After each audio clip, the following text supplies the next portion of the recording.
do. When you're going to realise that you're nearly always left with an indelible mark. At least that's not a plunger. No, but you did it with a plunger once. Well, you weren't. You didn't even know me, but I No, told you but about it. I was no, 14. but you did it again with me. You did it when you were babysitting for your... Tell them about that.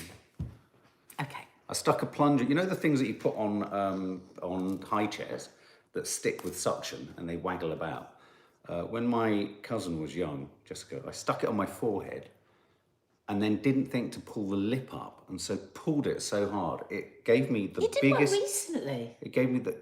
Oh no, it was the clothes peg. At the, oh yeah. But anyway, so I had a hickey, perfectly round hickey on my forehead. So what I said to my then girlfriend, I was about 14, 15. Morning, everyone. Was I said I'm going to put. So what I did was I put a plaster through the middle of it and went to school. And I said I hurt it playing rugby.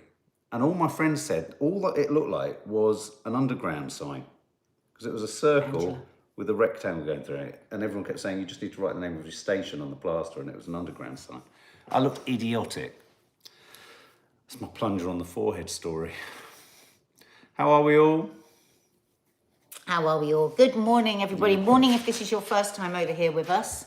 I had my hair dyed yesterday. And I always have a bit of an itchy head the next day. Do you? What do you think of Mark's haircut? Hi, guys. I think it's so cute. I know I've got a hot husband, now I've got double hot. It looks great, doesn't it? Hi, guys. Don't you think it looks fantastic? And you look so slim. Jesus Christ. No, he's working out, he's doing Joe Wicks, he's looking amazing. I'm eating responsibly, even though last night I was on the prowl in a big way. Did well. Good morning, everyone. Hope you're all well. Morning, Vicky Waiting. Yes, indeed. Raspberry Mojito Girl, Clodagh Egan, Clodagh Fiona Snotberry, Cowface Reed Egan, Emma Carter, Emma. Thank you, Emma. We filmed it, so it'll go in the vlog. Thanks, really, Louise Pudney. Really, really made me and Dina smile. Thank you so much. Steph Black, Nicole Weston. We'll be wearing them this Saturday. Drew Osler, Sharon Schlebusch. Schlebusch? Hope I pronounced that correctly. Good morning. Thank you very much. Anyway, everyone. Of course. So, what was the thing? Oh, could you let Chi chat? She's going to bark, guys. So be careful. So it's an early one because we're both busy today. And oh, please, you got it, Vicky. Waiting. Oh God. It's always a pack mentality, isn't it, when they go out? No worries, Tina Davis. Glad you got it. Strike to gang today, says Minky Moo. Oh, here we go. Isn't that funny how often... That's backlit.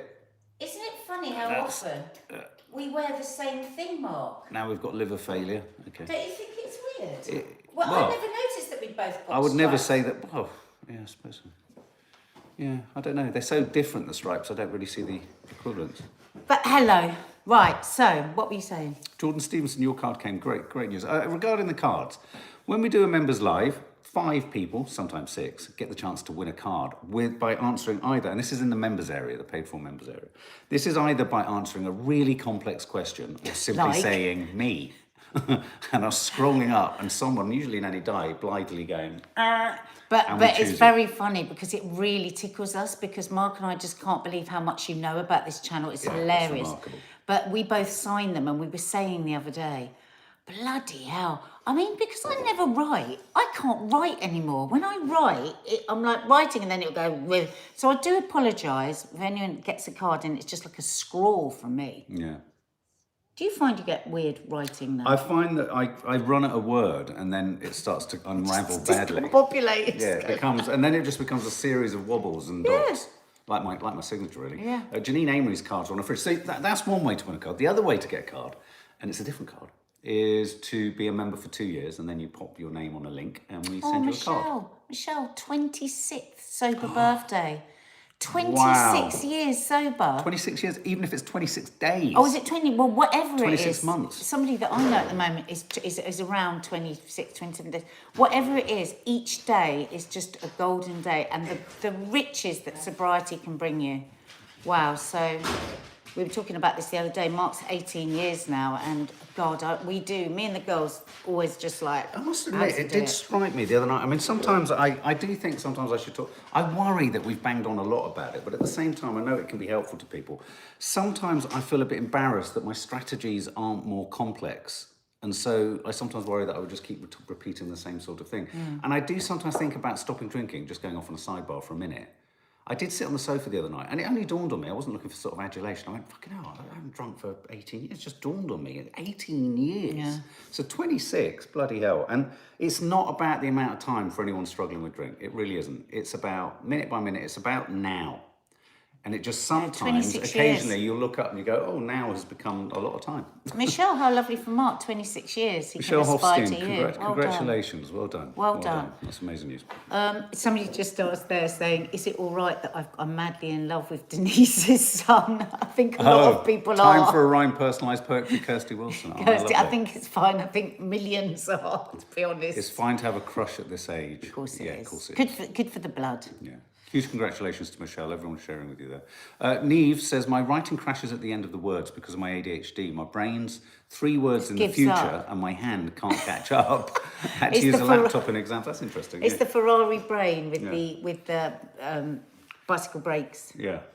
Okay, so we were talking about this beforehand. I'm so pleased we have the broomstick in shot. It's always nice to have either a But how tidy and step clean is ladder the or house? something. You wouldn't believe it. So the big news today, obviously, is the nurses' strike. And in the latest swipe at the nurses, the health secretary said, patients will pay the price. Not seeming to grasp that the reason the nurses have taken this incredibly rare and difficult decision to go on strike in almost, for some of the unions, 106 years, is precisely because patients are already paying the price. And so we're in this sort of terrible kind of downspin spiral, aren't we, where the government are just going to keep pushing back, saying, you strike, it makes it worse. And the nurses are going to say, we're striking because it's just getting worse. But doesn't it prove to us again how this government has zero ability to communicate? They don't read the room. All through the pandemic, Read the room. whatever agency it was said, we're not getting any communication.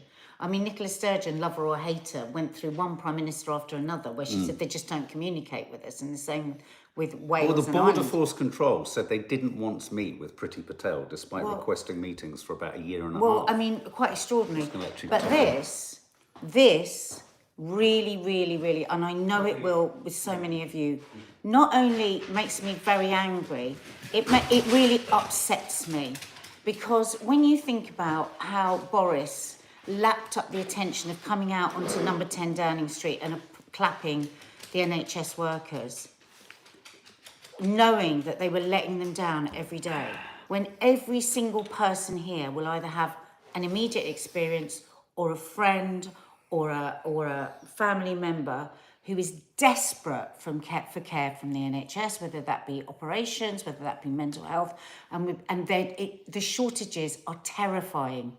And if the government think we are so stupid as to have forgotten all that and blame the odd strike day here and there on lessened patient care, again, they're assuming that we are all fucking stupid. I think The thing is, what we mustn't forget here is that a lot of why they are striking, and the ambulance men and women, is because they say we are desperately unhappy that we are unable To deliver to the give service. the care that we have been trained to give. Well, but Steve Barclay has a solution to that. Oh, does he? He's Yeah, such his an solution arsehole. is make cost savings, be more administratively effective, and that will sort everything out. But the NHS, Simple. but many If it- people if in the only it were that NHS would simple. say that, would agree that money is mismanaged. But this has been going on for years, so it is up to the government to decide how that's going to happen. Not pass it over. Well, I tell you what to I the think- poor bloody NHS staff. I tell you what I think is happening here is I think See you're what gonna. people I think you're gonna see. Pardon. So can you just do it just so I can see what people are saying, because I can't read from there. I just wanted to read this, if you don't Oh, mind. sorry, Tom. The Royal College of Nursing has criticised the Health Secretary for pitting nurses against patients, which is kind of unforgivable. I mean, new low, she says, for the One Health thing you would Secretary. think they'd stop and think is, it's a little bit like, okay, let's use this as Hi, an example. Karen. So say you've got a kid at school who is absent just once, and you use that as an example of them not taking their attendance seriously. Yeah. It's like, get Yeah, a it's grip, right now. guys, here. This is the first time in like over 100 years for some of these unions, not all of them, certain unions that fall under the umbrella of the nurses' unions.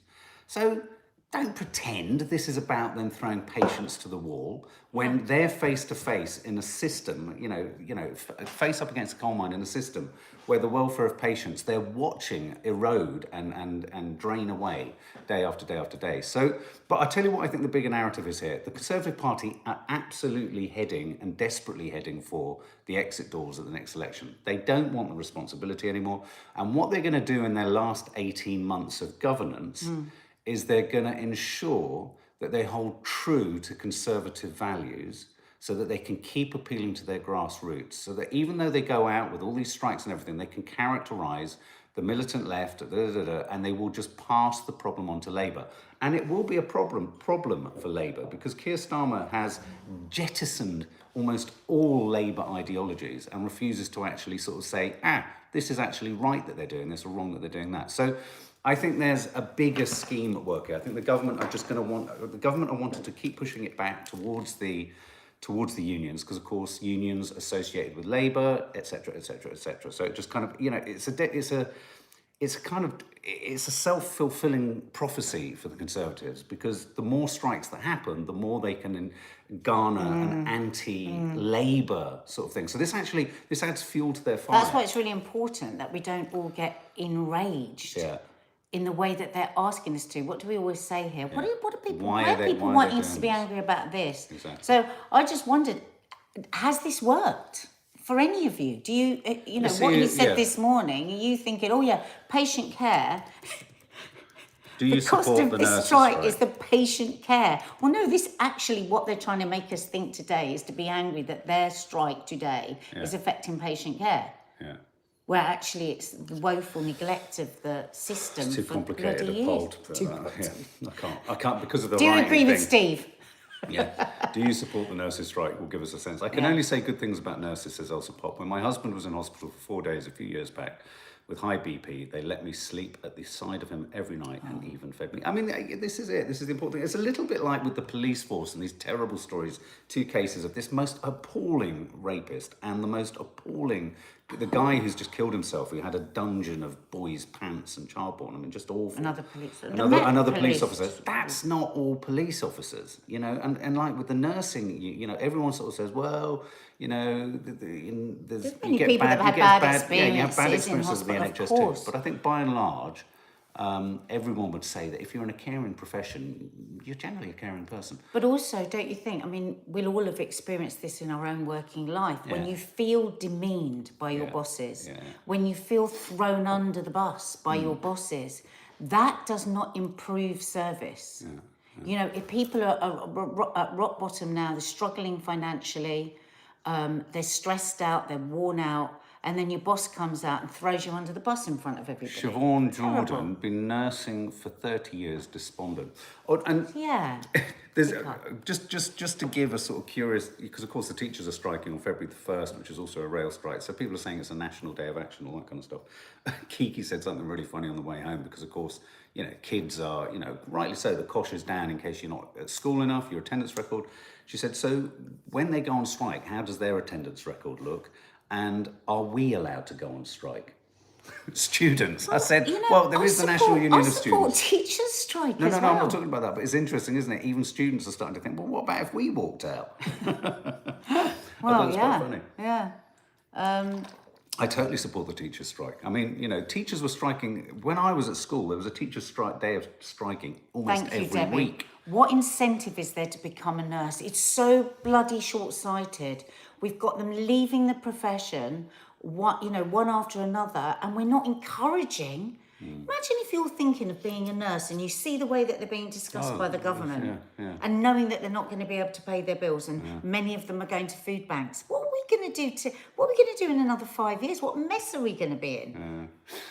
Anyways, so that's obviously the top news story today. The other big story that I just wanted to pass through this story really, but Iran, who have killed this Iranian British guy, executed him for allegedly being a spy Well, the Iranian foreign ministry has tweeted saying the British regime, whose royal family member sees the killing of 25 innocent people as a removal of chess pieces, has no regrets over the issue, and those who turn a blind eye to this war crime are in no position to preach others on human rights.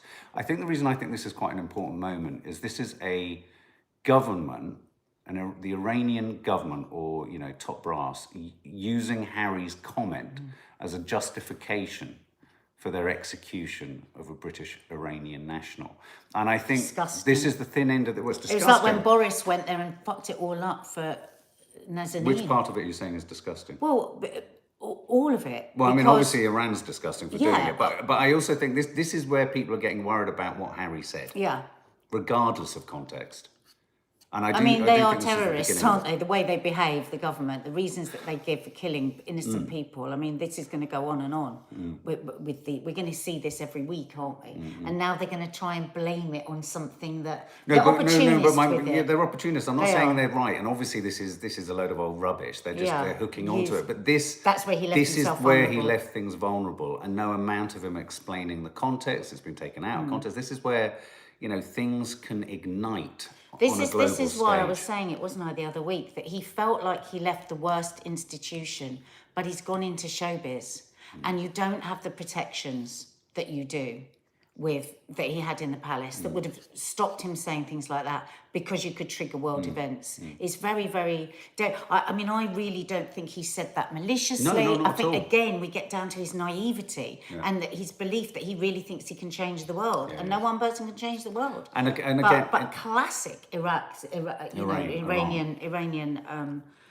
government, that they were just they've seized upon this. it, but they've seized upon it and they've run with it. But the problem with that is that's a state that's run with it. So imagine what's happening with any kind of terrorist groups that will be using this to whip up sort of, it really is a hornet's nest. And we're only, 8 days since the publication, so... I wish the editors, because in the book, it's gone over with a fine-tooth comb.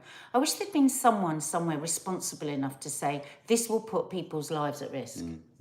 Because Harry was doing it with good intention. Or leaving himself vulnerable. He's left himself so vulnerable. Okay, I just want to pass that. But anyway, big one is Jeremy Clarkson. We want to talk about Jeremy Clarkson. This is Jeremy Clarkson has written about the fact that he wrote a letter to Meghan and Harry, I think around Christmas Day, was it? Or Christmas, was it at Christmas or whenever? Anyway, shortly after he'd written the piece that offended them, he wrote a letter. But the most telling part of him writing the letter was it was only addressed to Prince Harry, and we're then private and confidential, which is so passive aggressive, or if it's not passive aggressive, is so inherently unconsciously biased sort of misogyny. It's astonishing. But I just wanted to quickly read. I don't want to read the whole Independent thing, but their headline is really good. The op-ed piece in the Independent says Jeremy Clarkson's big apology for misogyny was full of misogyny. Have a read of it if you can find it, yeah, guys. So it's a really good article. But yeah, just some of the things he says, the language he uses. I said to you, I said, it's almost like you couldn't get more proof of what a misogynist he is. He's so out of Even touch. when he says, we never did the women can't park cars thing in his bloody car programme. It's like, why would you even But did you notice that? he even says at one point in his explanation of his apology, because basically he issued a statement that expands upon his apology, denying being sexist or misogynist, sort of just describing how it was a slow rumble at first, then the rumble got louder. When I sent my copy to the Sun, I didn't realise. I woke up the next morning and suddenly... I'd written it in a hurry. I'd been thinking of a scene in Game of Thrones, and I was angry with myself because in all the controversial days at Top Gear, all the things I'd said... Notice he says this, it was very rarely sexism that he was accused of. So it clearly was at some point at Top Gear. We never did women can't park gags, as you said. I was mortified when he saw the kind of thing go up. His daughter... He was mortified by the reactions from people because he thought people were going to laugh and think it was fabulous. And then he goes into private schoolboy nonsense, gibber. He says, and this for me, weirdly, this isn't about anything. This is him doing his Clarkson shtick. Now, I'm coming from a place of, I've found him very funny in the past, and I've often said, don't agree with anything he says, but he's very funny. And then people go, I can't stand him. He said, I really am sorry. He was reiterating this. All the way from the balls of my feet to the follicles of my head. You can hear him saying it. And that, just the fact that he can, with such gay abandon, write a sentence like that within this tells you everything for me. This is me putting my hands up. It's a mea culpa with bells on. Usually I read what I've written to someone else before filing. And on that day I was in a hurry. Which you rightly said, Meghan and Harry's response was quite targeted on that. It's like, well, is every single... So were you in a hurry with all the other nasty pieces, 5,000 newspaper columns that you wrote? So it's just, when an apology isn't an apology. So I just wanted to ask, does anyone feel that that apology is sufficient? But also I wanted to ask, do you still get this thing? I got it on the phone the other day where I was talking about returning something. It was a fridge that came that didn't fit and all of this, and it was like, yeah, we need to refund, and it was all perfectly pleasant. And then the guy says to me, well, once you've spoken to your husband. Yeah, my nan used to get that a lot when she was My mum did for everything, but I thought, what are we in, 2023? And I've worked every day of my adult life and never needed to be supported by anyone. And you're saying to me, I didn't say any of this. I didn't say any of it because I felt he was a bit stilted. I felt he was a bit young, and I felt that I probably would have destroyed him if I'd said it. So I didn't say anything. But it hasn't irked me ever since you heard it, didn't it? Because it was on open thing. I was like, fuck's sake. But do you think that this is It's made it worse, exactly, Fiona. I said to Mark, you should shut up. Do you think Jeremy Clarkson... I don't think for Clarkson he's got the defence of saying being old-fashioned or coming from... But then is misogyny like this about the world that he comes from and the world that he sort of, bubbles around in? I mean, maybe it's just... But it's not just the misogyny. Because Amazon have let him go. I mean, a lot of people are just saying all you're feeling in any of his apologies is the fact that he's just trying to preserve what sort of gigs he's still got left. So the Farm Show, the Top Gear equivalent, that's gone on Amazon. They're keeping stum as to whether it's directly related, but it seems a bit coincidental, doesn't it? I'm excited at the possibility that this is the beginning of the end of these people having, vast platforms where they can just spout whatever they want. Because I don't care what anyone says.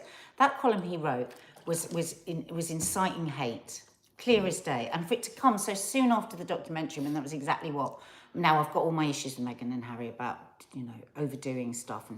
But, he illustrated exactly what they were saying to us, didn't he? I mean, so apart from anything else, it was so stupid of him. Because he proved the point. Yeah, and he should have... I don't know why you just don't write the letter to both of them. That's very for me, straight away, and I said, because actually... You didn't mention Harry. Yeah. It was all about Meghan. Yeah. Why wasn't that addressed simply to Meghan? Yeah. Elsa Pop says, don't agree with Jeremy at all and wish he'd just shut up, but I don't agree with this cancel culture at all. Of course, Meghan and Harry have never said anything wrong at all, have they? Laugh out loud. Well, they've said loads wrong, but two wrongs don't make a right. A lot of the way that they've behaved is just insane. But when something is so clear as this, and I love it. I hope there's another apology today. Every time he apologises, he just cements it for us, doesn't he? This story, I thought, was... Well, you saw this last night. The world's oldest person has died in her sleep. This is Sister Andre, or Lucille Randon, known as Sister Andre, died in her sleep at a nursing home. She was 118. She was 118? 118, and she was the oldest person to survive getting COVID. So my God, it's that woman. So she must have been in her 100-and-something teens. Wow. So she assumed the title of oldest person alive at the age of 118, not long after claiming the record for the oldest survivor of COVID-19. She was born on the 11th of February 1904. She joined the Catholic Charitable Order as a nun in 1944. There is great sadness. A spokesperson, I think, for her nursing home said it was her desire to join her beloved brother. For her, it's a liberation. And this kind of snagged you because were you thinking about how old you wanted to live to? You were talking last night as we went to sleep about whether you'd want to die in your sleep or not. Well, because I said, we should talk to the guys about this tomorrow in Coffee Moaning, like how do you want to die? And you said, well, everyone wants to die in their sleep. And I thought, I'm not sure that I do. I think I always had thought... I read an article, I wish I'd have kept that article, a few weeks ago. And it was an American writer. And she was talking about death. Apparently she's written about death a lot through her life. and she now has cancer. And she says she wants to be very, very present in death. Right. She's totally at peace with death. Wow. And that death is part of life.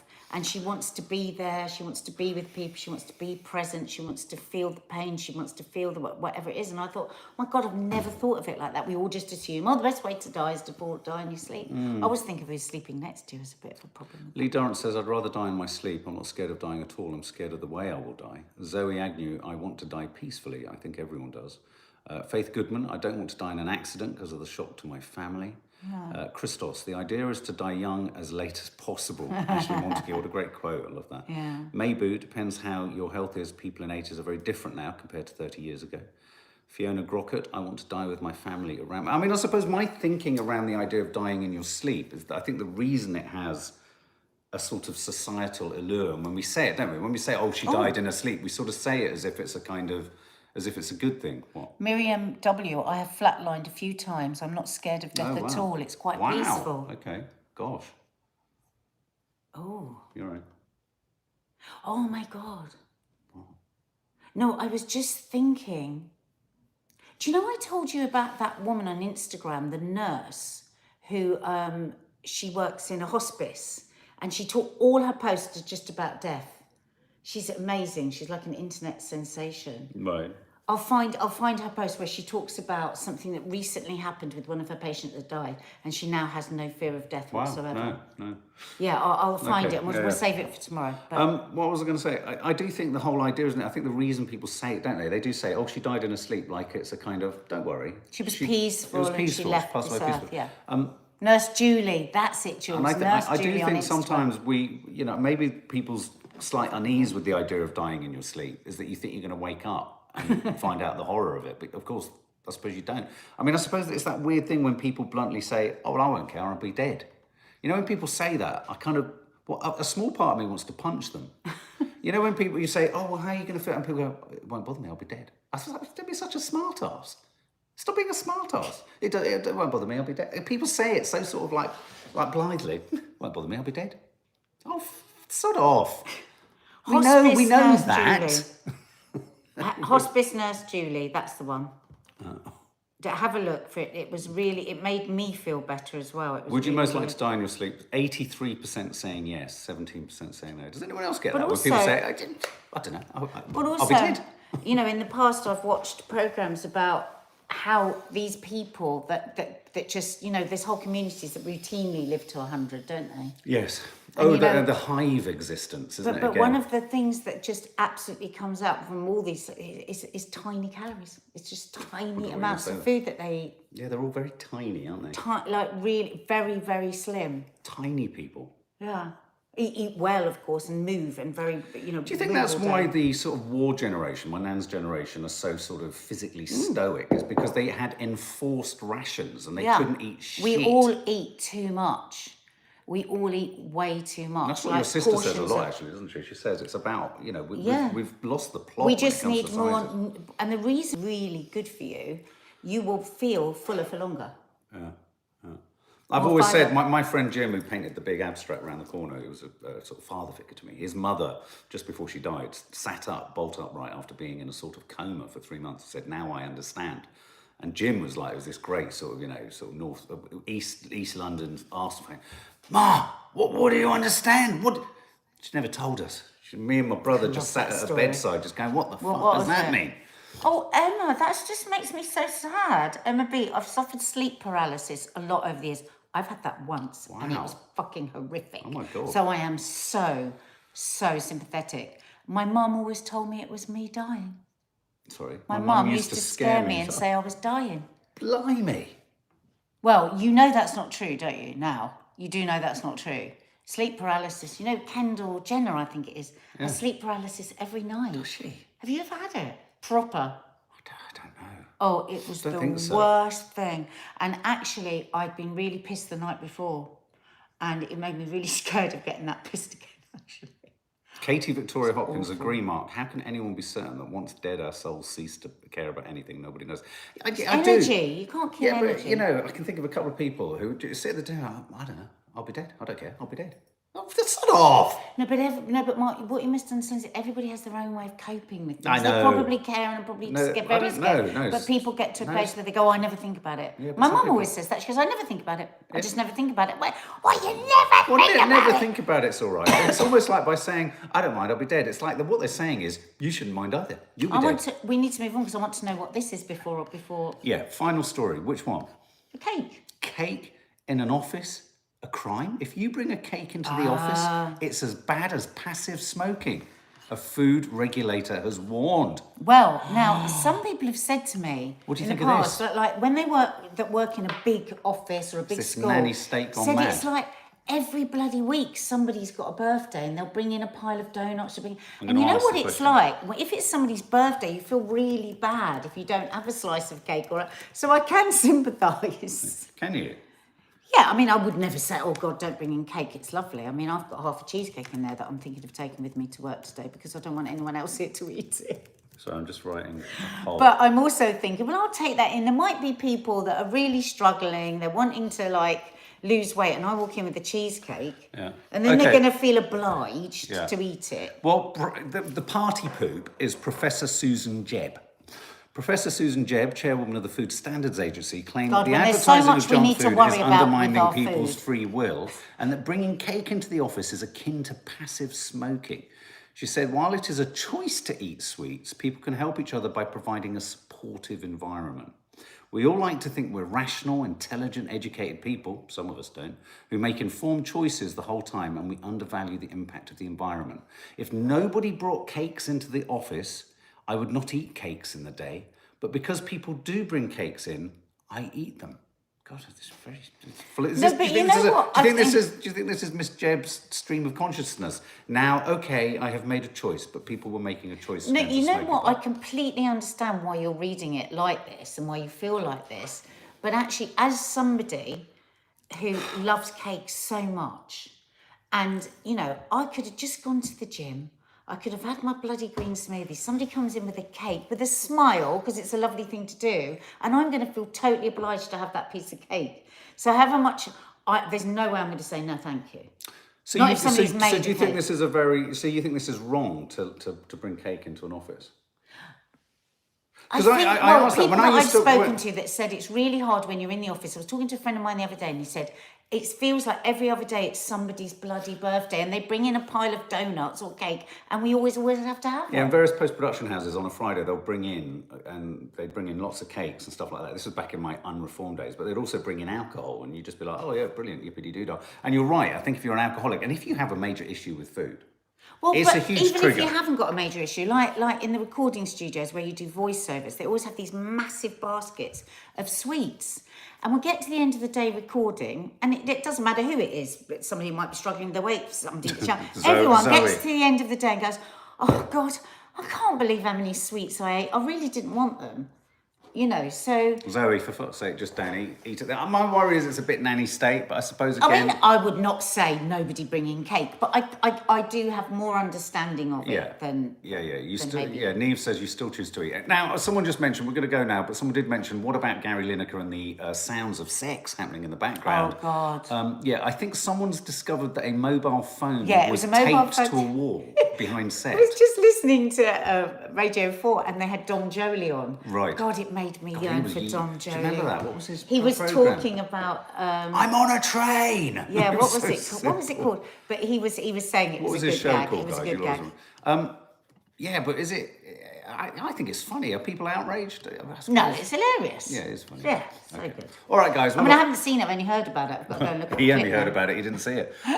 Guys, have a lovely day. Trigger Happy TV. Trigger Happy TV. That's was it anyone's birthday? But you wouldn't be able to use that title now, would you? 26 years sober again. Just happy birthday. And you would be able to use Trigger Happy now, would you? I think it would trigger people, wouldn't it? All right, guys. Have a lovely day. Not entirely sure if anything else is landing on the channel later today, but always be across it and you'll get a notification.